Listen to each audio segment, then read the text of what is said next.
Welcome to the School of Health Radio, brought to you by 3asoh.com. That's 3asoh.com. And we are the School of Health Radio. We're excited to journey with you in this health-oriented podcast. This podcast is on the subject of health, all manner of health, the physical, the mental, the spiritual, because our lives are greatly affected by our health and the health or lack thereof of others. And who am I? I am T. Christopher Smith, your host. I am the director of the Three Angels School of Health, a missionary training school, and I am a 20-year missionary veteran. I have been training medical missionaries for 15 years and missionaries for 20 years. I'm a farmer by trade, that is a biological farmer, and oh, do we have a show in store for you today. Today we're going to be talking about agriculture or health as it relates to agriculture. And so we grow nutrition-dense foods that are fully mineralized. And lastly, I'm a Christian. If you didn't catch it, that I'm a missionary. I love Jesus, and I love the people for whom he died to save. And so today, brothers and sisters, is Farmer Friday. And if those of you who are watching online, those of you who are watching from YouTube, you can see that I'm wearing my farmer outfit today. This is my normal everyday wear. I have two uniforms, or actually three. One that I wear when I'm a teacher, one that I wear when I'm in the field, and one that I wear when I'm speaking before others. And so today is Farmer Friday. Yes. And so we are so excited today to share with you. Now, Farmer Friday, the reason why we wanted to share Farmer Friday, because, you've heard the term, you are what you eat. And so some of us are a bag of Doritos and other of us are Mountain Dew. Some of us are a Mountain Dew bag of burritos. Others of us are various things. Some of us are a big cheese wheel, and others of us are a kale salad. It is, you are what you eat. And the principles there are very, very interesting, because you wouldn't build your house with bad lumber. You wouldn't build it where it was had termites going all through it and it was holey and it was brittle. You wouldn't do that. But often the food that we eat is not as nutritious as it should be. And yes, we can talk about coronaviruses. Yes, today we went over 1 million people worldwide are confirmed. Yes, more people have died from coronavirus than died in 9/11. Yes, all these things are true. Yes, China has been caught lying. Yes, video and reports have come back that the Chinese were working on a weapons program. And yes, there are issues that are there. But today is, those things we know. But today I want to give you a little hope of something you can do, something that you can do. Because I've gotten questions from Facebook, and people have sent questions to us, and they've been asking us questions regarding health and things that can be done. And that's the thing that we want to do. There were questions. One of the questions I got from Michael on Facebook was, what simple things can I do for free to improve my health? Whoa, is that a loaded question? I believe that health should not be expensive. It might cost you, but it shouldn't be expensive. What do I mean? It might cost you getting up off the couch and going for a walk. It might cost you, to buy carrots and celery and lettuce, depending on what those things cost for you. But we're going to talk today about those things as well, and about how you can do. Mostly health is free. Mostly, did you know that? Mostly health is free. Health does not have to be expensive. Health care can be very expensive. I saw that in my own family, as both my father and my mother both had cancer and both died from degenerative health diseases. It wasn't cancer that killed my father as much as I've shared for over 20 plus years now. I saw cancer treatments kill my father. I saw the treatments cause the cancer to grow and grow and grow. And am I against cancer treatment? No. Am I against doctors? No. I believe that there is a place and there's a need. But I believe the very first doctor that you should consult is you. I believe that you have more care for your body and you have more care for your health than anyone that you are paying. Because when you leave the office, are they going to be considering you? Is the farmer that's growing your foods considering you, or is he considering the fact that he has loan payments that he has to pay back? Is he trying to get more bushels per acre so that he can make more money? Food is not sold based upon its nutritional value. Because if that were the case, food would be exceedingly cheap. Why? Because the value is not there. Because the system is not geared toward making healthy people. The system is geared toward getting the most for the least. And I'm not trying to be hard because I know what it's like. There have been since 2015, I believe it is, statistics I read was over 400 farmer suicides. It's become an epidemic. Because farmers the system is such that they make so little money on their foods, on their products. And this is why when you go to the farmers markets, they're always trying to sell it for higher. They're trying to sell it for the same price that they get it, that you sell it for in the store, because there's so many middlemen. Am I against the system? No, it is the system that we have. But today I want to talk to you about some of those things that you can do.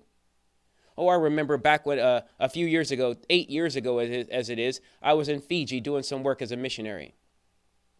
And I was working with a Christian college, and I was helping to revitalize the school there, and I was helping also to work with the school farm that we had there. And we were talking about the various things, but I remember going to visit a family while I was there. And I was telling you this the other day about the mangoes that had fallen, and all these mangoes, these wonderful, tasty, healthy, nutritious mangoes. And I was picking them up, and I was like, and they said, oh, those are for the chickens. And there were hundreds of them, brothers and sisters, hundreds. And I was so broken because I'm like, do you know how much these things cost in America? They're not the 25-cent ones that my wife got at Winco earlier this week. No, they're far more expensive. Because why? Because of the cost that it costs for shipping them here. Fiji water in Fiji's cheap. Actually, you can't hardly buy Fiji water in Fiji because they mostly ship it out because there's more money in selling it overseas. That's the plan. But what things can you do for free? Well, first off, let's just lay out some principles, okay? Let's just lay out some principles. If you want nutrition, then you have to get those things that are nutritious. As a matter of fact, I have a little chart here. A little chart. We keep it on our refrigerator here at our house. And this chart is the most nutrient-dense foods, micronutrients per calorie. All right, I'm going to read to you what are some of the most. Now watch this. Number 1, kale and watercress. So you can eat more kale and watercress, but now because kale is called a superfood, they've added a super price. Kale is cheap. You can grow kale in your backyard. You can put 4 pieces of wood on top of the soil. You could put some soil in that box. It's called oh Lord, I just lost the thought. A grow box. You can start it off in a little cup in your kitchen. And you can just sprout some kale and put it down and grow it. And it is cheap. Water and sunshine, brothers and sisters, is what kale costs. But because it's called a superfood now, they've added a super price. But kale, 1,000 micronutrients per calorie, excuse me. Number 2, collard greens, having the same, 1,000. Number 3, bok choy. Bok choy. It's a greens that a lot of Asian people eat. Number 4, spinach. Well, bok choy was 824. Spinach is 739 micronutrients per calorie. These are nutrient-dense foods. Foods that you can buy that will strengthen your health. Now, we're not even talking about the nutrients that are in them. We may talk about that a little bit later. Number 5, Brussels sprouts. Now, I know as a child, I did not like Brussels sprouts. But as a child, I was also stupid. Well, maybe also because they boiled them and they didn't have the best flavor. But right now, you know what I do with my Brussels sprouts? I take my Brussels sprouts, I'll buy them. And if you try to buy them at the farmer's market, they cost you an arm and a leg. But if you get some, I would even get the frozen ones at times, the flash frozen. And I'll take them and I'll get the fresh ones and I'll cut them in half. I'll saute onions and garlic and add garlic powder and salt. I'll saute it and then I'll put them in half in there with some olive oil. And then I will just brown them on one side. I'll flip them. Oh, whew. I'll bring them. I brought them to church. I brought them to different places where we were having meals and people loved them. Brussels sprouts are exceedingly delicious when cooked properly and nutritious. Swiss chard comes in, and there were 672 micronutrients per calorie. Swiss chard, 670. Arugula. Now, I don't like arugula. I'll eat it by faith, but it's not my favorite food. And sometimes I'll go to the pizza place. We have a mod pizza place in the area where I live. And we'll go and they'll say, I'll get the salad. Do you want some arugula? And my answer is no, but by faith, I'll say yes, just a very little. But arugula, 559. Radishes, which are also exceedingly easy to grow, 554. Cabbage, 481. Bean sprouts, 444. Romaine lettuce, 389. Broccoli, 376. Do you see that? Broccoli is less than Brussels sprouts. Brussels sprouts are better. Red pepper, 366. Carrots, 336. Cauliflower, 295. Artichokes, 244. Strawberries, 212. Pomegranate juice, 193. Tomatoes, 190. And blackberries, 178. Micronutrients per calorie. So literally, blackberries are a quarter of the nutrients of kale and watercress and collard greens. These greens are nutrient dense because they're little chemical factories, phytonutrients. They're extremely good. And so if you want to do something that can boost your health, because these foods have a lot of nutrition in them. And the more of these nutritious foods you have, the better your health will be if your body can digest them. And so what other things can we do? Well, so I want to talk to you a little bit about something called bricks. And we're going to talk about this a little bit more until the break. And then after the break, we'll come back. But bricks is just a measurement of nutrition. And so in nature, and of course, I'm a Christian, and so I'm not going to apologize for that. I'm a Christian, and I believe in science. But I believe science is based upon the things of nature, and I believe that God started all things. So just to get that out there, okay, I don't believe in evolution, and if you do, hey, praise God, that's whatever, But I'm just trying to explain to you how I came to my understanding.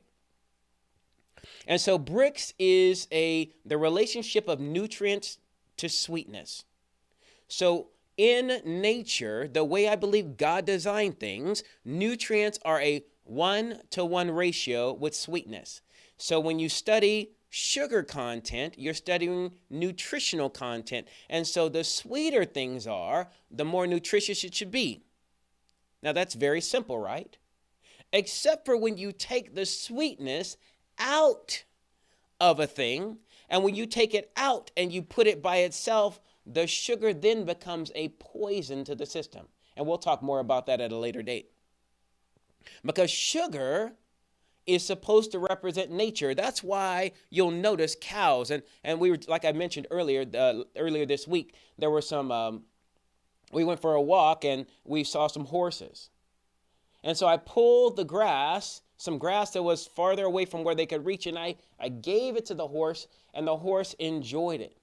But you'll notice sometimes that cows or horses or goats or whatever other animal that grazes will stick their head through the fence. And when they stick their head through the fence, then they'll eat the grass on the other side, but there's grass right by them. Well, why? Because the grass is sweeter on the other side of the fence.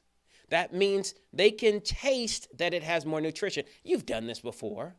You've eaten watermelon and it was delicious. It was so good you want to eat the whole watermelon, but your stomach's not big enough. But then you've eaten watermelon too and it was like flavorless. You had to put salt or sweetener or something. You got to put something on it because it just had no flavor. This is your tongue doing a scientific analysis for you. Sweetness and sugar, those two things are combined. So sugar in nature naturally is a representation of nutrition. And so when you're dealing with health, the more nutrient dense your food, the higher the Brix levels or the sugar content, the greater the nutrition. Do you understand? All right, so there's the reason why I'm talking to you about this on Farmer Friday is because I want to give you tools and things that you can use, things that can be a blessing to you and your family and your health, things that you can do. And there are things we are not victims. Circumstances should not control us. We're Americans. And if you're not in America, even if you're not an American, you have there's soil where you are. They grow food where you are. If unless you're in some place where you're in the frozen tundra or in the deserts, in the Sahara or something like that. But food has either high nutrition. If the food has higher nutrition, then it's more healthy for you. I'll say it that way. And so I just want to encourage you as we prepare to go on our break. I just want to encourage you because one of the things that you and I can do that's free or has very little cost associated with it is in our food choices. You can eat that chocolate bar and that chocolate bar is going to taste delicious and you can get that chocolate ice cream and it's going to give you some comfort. It is true. But what if you can eat something that would give you comfort and nutrition? I buy these little cutie oranges. I don't know what they call them, tangerines or whatever it is, just like an itty bitty orange. And I buy them by the bagfuls, the 5 pounds or 7 pounds, whatever it is that they are offering. And I'll buy these things and I'll leave them. And even though I encourage people not to snack, but if you're going to snack, eat something nutritious, and I'll buy them, and you know what? The bag will just disappear in just a couple of days. Because when they're nice and cool, I like mine just a little bit cold. It's like eating an orange juice. It's just so sweet and delicious in the mouth, and I just chew it up, and it's just so great. And I'll eat it, and I'll just enjoy them, two or three or four of them, because they are nutrient. They have nutrition in it, and they're sweet and delicious and good for me, and they're high in vitamin C and all the other nutrients. But none of that matters when you're eating it if you're eating it and it tastes disgusting. That's why some people don't like kale. I've seen kale cooked in a very nutritious way. I've seen them take it and put a little bit of oil on it and put some salt and massage the oil into it and eat it like a raw salad, and that is so delicious. I've had it in different ways. And so, but the choices that we make when it comes to what we take in will determine a lot about what happens to our body and our response to illness when it comes. Because if you build a strong house with a good foundation, when the storm comes, you're not afraid for your house. But if your house is not built upon a strong foundation, it doesn't matter how good the timber is, then that house most likely won't stand any kind of earthquake or storm. You get it? I know you do, because you're smart. And so I want to encourage you as we prepare to go forward and to learn more and more. I want to encourage you that you can do more. Okay? And so this podcast, this podcast is sponsored by 3asoh.com. That's 3asoh.com. 3asoh.com is a health education platform. 3asoh.com is your home for health education, with upcoming courses like how to boost your immune system. That's what we're talking about now, but we're going to go much more into it. How to boost your immune system, overcoming stress and depression, water therapy, food therapy, or that is healing with food, massage for life with herbs, mind cures, growing healing foods, which is what we're talking about today, and 3asoh.com for all of your health education needs. 3asoh.com courses coming very soon. Very, very soon. All right, so we're back. We're back. And so, as a farmer, you get quite an education in practical things. And that's one of the things that I've learned, As I told you that I am what's called a biological farmer. I learned about how to restore the soil and to provide all the nutrients that the soil needs to have a balanced soil so that the plant will be as healthy as possible. And when the plant is healthy, then you don't have as many issues with having to put on herbicides and fungicides and pesticides, all the different things you must protect from the little things that are destroying it. So when it's an issue of the soil, if you have good soil, then you'll have healthy plants. And this is just the way that things work. When I am for missionary work, and I'm especially telling them if they're going to spend any time overseas, I teach them the principles of agriculture and show them that the way that you work the soil is also the way you work with hearts. You need to build up the soil. You need to strengthen the heart because we're told that out of it are the issues of life. And when you deal with the soil is everything in agriculture. This is one of the reasons why I don't do hydroponics, because hydroponics is using water without soil, and there's whatever nutrients are in the water that and sometimes they put fish, and you have fish, whatever it might be. But if you want nutrient dense foods, that's the thing that we're talking about today. And so and BRICS again is the measurement of nutrition by measuring sugar content. Okay? All right, so let me explain it this way. All right, so I have here in front of me a plate. And I have a tool here that I'm holding up in my hands. And this tool is called a refractometer. It is a prism. And a refractometer is just a measuring tool. You can see right here that it has a little prism here in the front. I don't know if you can see that but it has a measurement, and then it has a little flap that goes over it.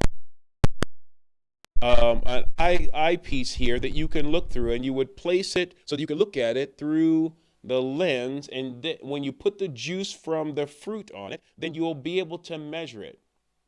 Now, when you look up online, you can look this up, you can find many of them. There's called a BRIC scale, or it's the nutrition scale. And when you look them up online, what you do is you're going to take, let's say you want to talk about apples, okay?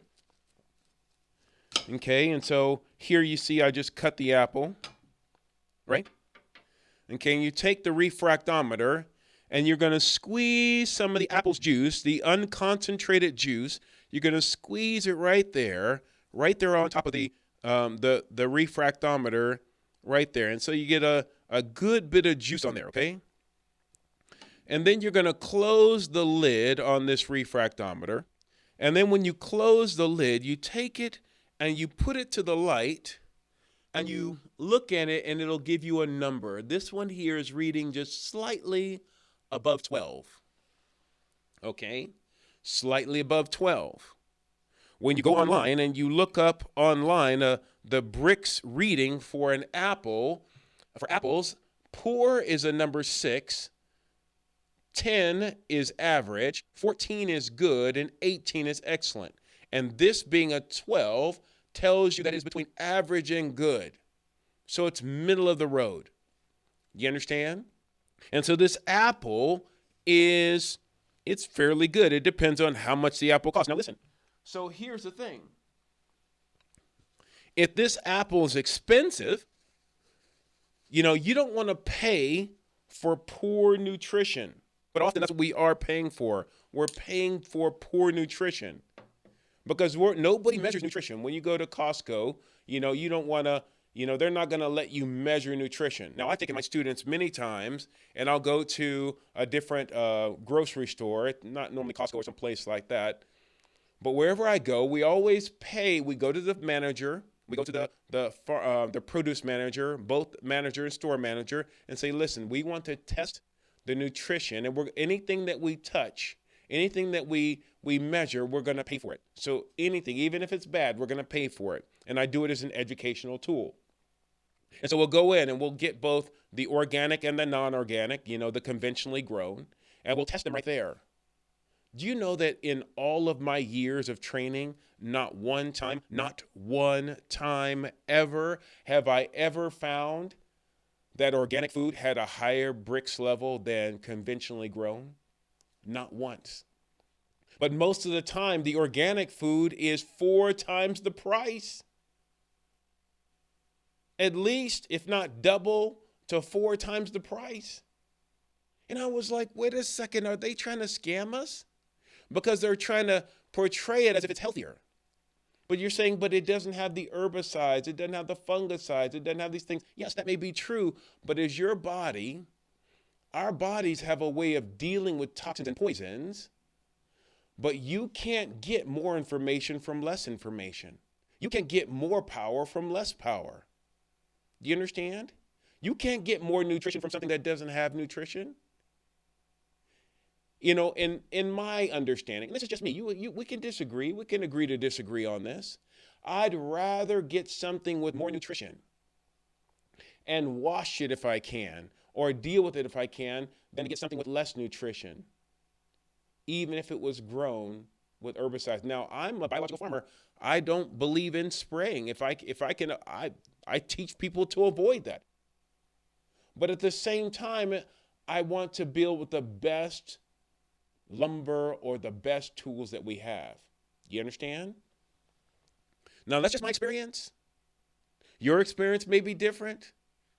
I've been all over the country in different parts of the world, and I've never seen it. But hey, it doesn't mean I'm right. I didn't do a double-blind study. And so when you want to measure the nutrition in a food, you can get this tool, refractometers. If this is something that in the past that we have sold at the Three Angels School of Health. What the work that we do as missionaries. But we've done different things, and so I'm not going to test any other. So I've tested the apple. We can test the oranges. We can test the lemons. As a matter of fact, I'll give you the nutritional qualities. Remember that list I gave you earlier? Most nutrient-dense foods. Now, I'm going to read from the Brix scale from some of those things, okay? So I'm going to go down, and I'm going to read about kale, okay? And if I can find kale very quickly. Here we go. Oh, this one's on fruit. I'm looking at Cornell School. I'm looking at their scale. I'm looking at a Brix scale on here. Okay, kale's not there. Watercress. Do they have watercress? Nope. Collard greens. Let's see if collard greens on here. Collard greens. Oh no. It's got mostly fruit. Maybe if I type in Brix charts. Okay. Just looking this up real quick here for you, brothers and sisters. Okay. Okay. Here I'm on this website called bionutrient.org. Okay. It says Brix is a scale based on the amount of light that bends when it passes through a liquid. If one were to place one's hand in a pond and measure the amount that it appeared to bend, and then place it in the ocean, it would appear to bend a different amount. That differential light bending is the best tool currently available to customers to determine the value of crops that are purchased or produced. The Brix chart is a scale that anyone can use to determine poor, average, good, or excellent in a foodstuff. And so this is what they say. So here they have a Brix chart. It's a PDF. Okay, there we go. Oh, yeah, that's the one I wanted. Okay. And so, let's see, kohlrabi. Let's see, you don't have, I got fruits. I got vegetables. Kale, watercress is not there. Collard greens. Oh, it's got green beans, field peas. Okay, spinach. Let's look down at spinach. Wow, I'm not finding anything that I want. Oh, I see. It's got the grasses there. Alfalfa, grains, sorghum. All right, so most of these vegetables are not there. They do have strawberries on here. Strawberries are listed as a poor is a 6, an average is a 10, and 14 is good, and 16 is excellent. Okay, blackberries. Blackberries are on here. Blackberries here are listed. Okay, blackberries are the average is a 10. Let's see what we can do if we can find anything else. Okay. Here they got I read apples, asparagus. 4 is poor, 6 is average, 8 is good, and 10 is excellent. Bananas. 8 is poor, 10 is average, and 8 is average, 10 is good, and 12 is excellent. Only a only a 6-point swing. Beets. 6 is poor, 8 is average, 10 is good, and 12 is excellent. Bell peppers. Also 4, 6, 8, and 10 as well. Blackberries 4, 6, 8, and 12. Blueberries 7, 9, 12, and 15. Broccoli 8, 6, 10, and 12. Cabbage 6, 8, 10, and 12. Cantaloupe 8, 12, 14, and 16. Carrots 4, 6, 12, and 18. You see the big difference between that one? Carrots, excellent is a very high number, and carrots are extremely nutritious for you if you are dealing with health issues. Carrots are very, very good.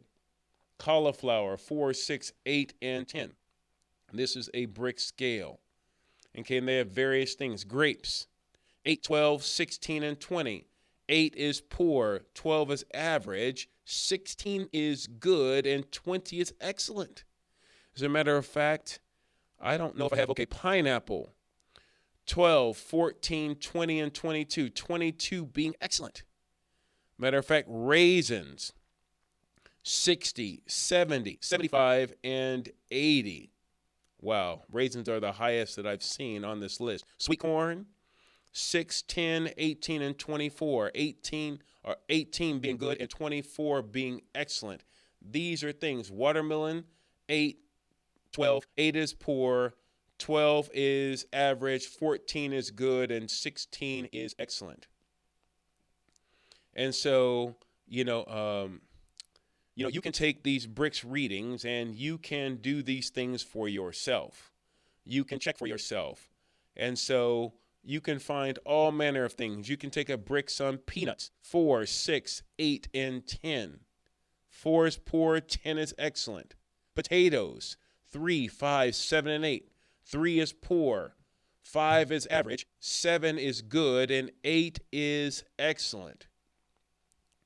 Celery, 4, 6, 10, and 12. Corn stalks, 4, 8, 14, and 20. Cowpeas, well, most of you may not, I don't know if you like cowpeas, 4, 6, 10, and 12. You understand? But what about coconut? Coconut is 8 is poor, 10 is average, 12 is good, and 14 is excellent. Cherries, oh, we love cherries. 6 is poor, 16 is excellent, 8 is good, and 8 is poor, average, and 14 is good. Again, 16 being excellent. And so, again, nutrition. If you want to improve your health, improve your nutrition. If you want to improve your life, improve the building materials that you're giving to your blood, that you're giving to your cells. If you put in good, you're more likely to get good out. If you plant corn, do not expect to harvest tomatoes. All right. So our sponsor this segment is you. You're the sponsor. Because you may want to know how you can become a partner in health education with the School of Health Radio. You can go to paypal.com and enter in paypal.me/School of Health, no spaces, or you can enter in 3aschoolofhealth@gmail.com. And so just starting at $5 or more a month, you can become a partner with us and bring health to the world. This will support this health broadcast. And so would you please join us as a monthly contributor? That is paypal.me/School of Health/School of Health, no spaces, or 3aschoolofhealth@gmail.com. And thank you again. So I want to give you our scripture of the day. And our scripture of the day matches the theme of today. And the theme of today is Farmer Friday. And there are so many scriptures we could have gone to, but here's the one. John 15, verse 1. Jesus speaking, and he said, I am the true vine, and my Father is the husbandman. So wait. God and Christ are farmers. Isn't that what they taught Adam in the garden? That's what the book says. Chapter 2, that the Lord planted a garden eastward in Eden. The first job on this planet before sin was that of a farmer, a gardener, which tells us that gardening is for everyone. It's not just for you. It's not just for me. It's not just for the farmer. Our country used to be 98% farmers, where people grew their own, and 2% did other things.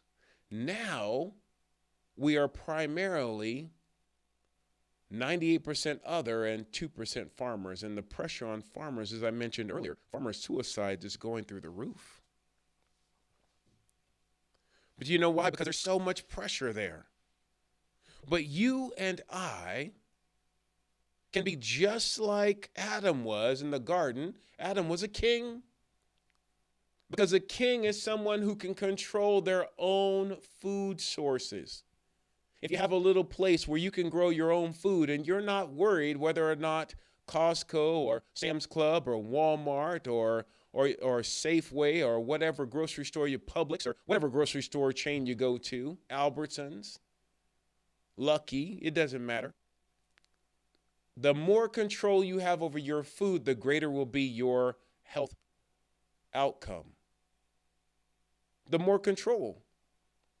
So the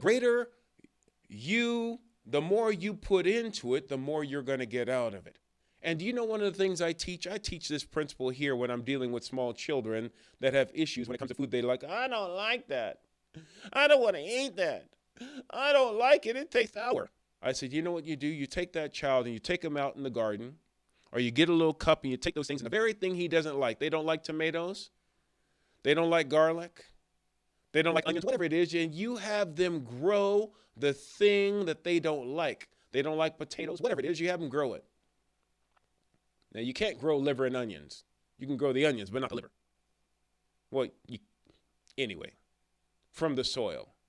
And when that child goes in there and they water that plant and they help it to grow and they bring it all the way to seed, all the way to fruit production, and then they have that thing, and then you say, okay, we're going to eat the thing. Some of it we're going to eat and we're going to save some. And you watch them, they will eat that thing out of sheer pride, out of sheer joy. I've seen it happen over and over again because there's just something about it when you grow your own. There are some foods I don't like, but because I can grow them, oh man. I cannot eat corn. I do not eat corn. I don't know what it is about me. I do know, but I can't tell you. I won't tell you. But I don't eat corn, fresh corn, unless I grow it. And the next Farmer Friday, I'll bring pictures in and I'll show you of the corn we grew there in North Carolina. And we grew corn with stalks that are 10 and 12 feet high. That the raccoon, when they came to push it over, couldn't push it over because it was like a tree. And the ears on the corn were so big. And there was so many. We were having 1,000, 1,200 kernels on one cob. Oh, we were growing this stuff called Bloody Butcher. It was a red corn. It was a field corn. And we're growing it so that we can use it for bread. Oh, it was delicious. Oh, man. And when you make it, it had the little red flakes in it. We make pancakes or waffles or muffins or whatever it is you were making with it. It was absolutely amazing. But the corn, because corn is a nutrient hog, it desires nutrients. It will suck up so many nutrients. But the corn, I can eat that corn. The sweet corn that we grew at the farm there, the popcorn we grew there. Oh, I can eat it. The sweet corn especially. But when I go to the store and I eat that stuff, I don't know what it is. I don't know if it's the BT, the fact that it's genetically modified. I do not know. But fresh, oh man, it just makes me go visit Ralph City. It's not a place. Well, it is if it's in your bathroom and it's in a round bowl that's white. But I can eat that. And it's funny because when you grow the things, when you grow some of those own things, you'll find a lot of food allergies may be associated with how the food is being grown. The stuff they may spray on it. You may not be allergic to the food, but to the food process. So today is Farmer Friday. And today, I just want to encourage you to make decisions that will give you long-term health. I was watching a video some time ago of a man that had turned, I think he was 114. It was an older African-American gentleman. And this gentleman, he still had a driver's license. So he drove around and he talked about how soft his feet were because he rubs oil on his feet every night. It was very interesting. But it showed what he would eat every day. And he was primarily a vegetarian, it seemed, from what the video showed. But he put in good building materials. And he's on his way to 120 years old. His next birthday, he'll be 115. And he still has a driver's license. And many of his children and grandchildren have died before him because they didn't live like him. You get that? The decisions that we make, especially in our youth, the decisions that we make, especially in what we decide to eat. I tell this to women all the time that have menstrual issues. I say, you know what, if I were you, if I were in a place, that the encouragement I would give is have more calcium in your food. Especially before I'm not a doctor. But the thing I encourage them is that, listen, this is what I would do as someone who cares about nutrition and the science of it. And so here we are. We're at a place where we need to make some decisions about going forward. We want to be ready for the next pandemic. We want to make it through the one we're currently in. And if you want to make it through, then we're going to have to make some decisions. Chocolate ice cream tastes great, and I'm not telling you to throw it out, but what I am telling you is, hey, pick up something nutritious, Support those farmers. Or better yet, join their thing by helping them grow other food that's nutritious. In this break now, our ad today, our sponsor this segment is School of Health Radio. School of Health radio broadcast can be found at anchor.fm/School of Health Radio. You can find them on Spotify, Facebook, YouTube, iTunes, or wherever you can find your podcast, wherever you find your podcast. Just search for School of Health Radio. Again, School of Health Radio broadcast can be found at anchor.fm/School of Health Radio, Spotify, Facebook, YouTube, iTunes, or wherever you find your podcast. And we encourage you to not only to join, but you can rate, and then you can also tell others. Let others know about this broadcast. And when you go to YouTube, click that little subscribe button that's right over there, and click the bell for notifications. And so our sponsor again for this segment is School of Health Radio broadcast, found at anchor.fm, School of Health Radio, /School of Health Radio, Spotify, Facebook, YouTube, iTunes, or wherever you find your podcast. Just search for School of Health Radio. In our closing segment,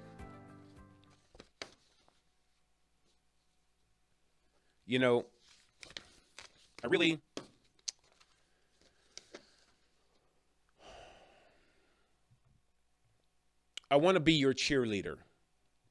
I want to be your motivational coach. I want to be your encourager. I want to also be the person that tells you, listen, if you want to avoid some of the degenerative diseases, the heart disease that we talked about, it's close to 1 million deaths per year in America. You want to avoid, cancer and diabetes. Well, there have to be changes made. Your genetics don't determine your outcome. Just because your grandma had cancer and your mother and your parent had cancer doesn't mean you have to have cancer. What's interesting is those things go in my family, but because I've made a change some 20 plus years ago in my diet and life, I did not gain the weight. I never knew that there could be such a thing as a skinny grandparent.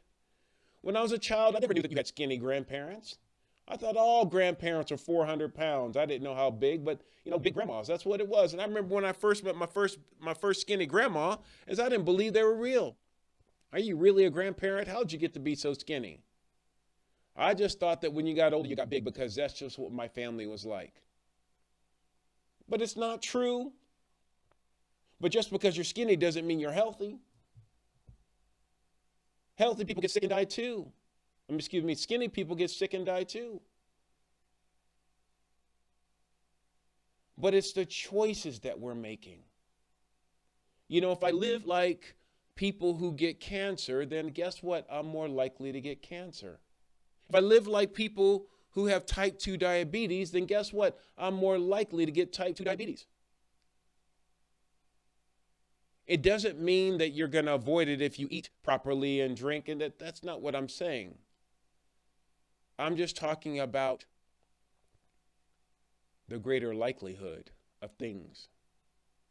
And so as we bring this podcast to a close, it's